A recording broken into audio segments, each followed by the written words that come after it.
কি হয়েছে সব্য? আমাকে মিথ্যে কথা বলে ফাঁসিয়েছে কাকিমা। আমি নাকি 30,000 টাকা চুরি করেছি। কি মনে হয় আমি 30,000 টাকা চুরি করতে পারি? আমি সত্যি বলছি করিনি। আমি ছুটির দিব্যি খেয়ে বলছি। আমার মেয়ের নাম একদম মুখে আনবিনি বলে দিলাম, খবরদার মুখে আনবিনি।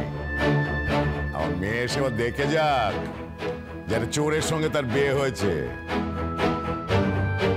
আর পাড়ার লোক সব চোরের মার মারতে মারতে তাকে এনে তুলেছে এখানে বিচারের জন্য। আর আমার মেয়ে তো একথা স্পষ্ট করে জানে যে তার বাপ চিরকাল ন্যায় বিচার করেছে, আজও তাই করবে। যে চোর গোটা গাঁয়ের লোকের জানা উচিত সে চোর। তার মাথায় ঘোল ঢেলে ন্যাড়া করে গোটা গাঁ ঘুরতে হবে। এই হলো গিয়ে তার জন্য আমার হক বিচার। দেখো না সাহেব দাদা, গরিব মানুষ দুটো করে কমবে খাই। আরে বাবা, বিশ্বাসের কি কোনো দাম পাবো না নাকি বলো তো? হ্যাঁ, এই বিশ্বাস করে দোকান ছেড়েছিলাম বলে সারা দিনে দোকানে যা বিক্রি হতো তার অর্ধেকেরও দাম লিখতো আর অর্ধেক নিজের পকেটে পড়তো। মার তো এখনো কিছুই পড়েনি গো শ্যাম কাকা।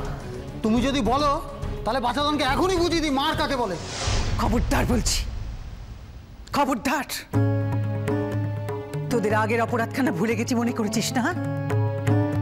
আরে বলি, তুই মারার কে? কে তুই মারার?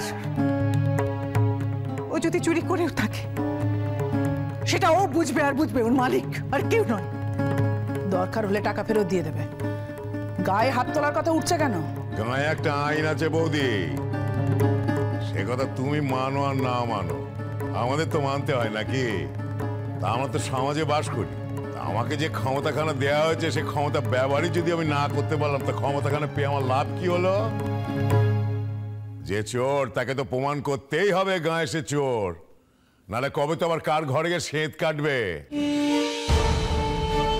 এটা আমি তখনই বুঝেছিলাম এই ছেলের বিয়ে করে বউকে খাওয়ানোর ক্ষমতা নেই, বড়লোকের ঘরে মেয়েকে বিয়ে করার সাহস আছে। আর সেই জন্য তখন চুরি করে খাওয়াতে হচ্ছে তাকে। আমি চুরি করিনি। ছাড়ো হাত, ছাড়ো। বিশ্বাস করো কাকিমা, আগের দিন এই লোকটা হরি কাকার দোকানে এসে হরি কাকাকে কানে কি সব মন্ত্র দিয়ে এলো।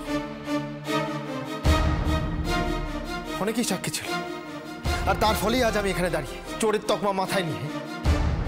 আরে এই লোকটাই আমায় বলেছিল, বিশ্বাস করো, এই লোকটাই আমায় বলেছিল যবে থেকে আমি দোকানে গেছি তবে থেকে দোকান লাভ দেখেছে, উন্নতি হয়েছে দোকানে। ওই ছোড়াই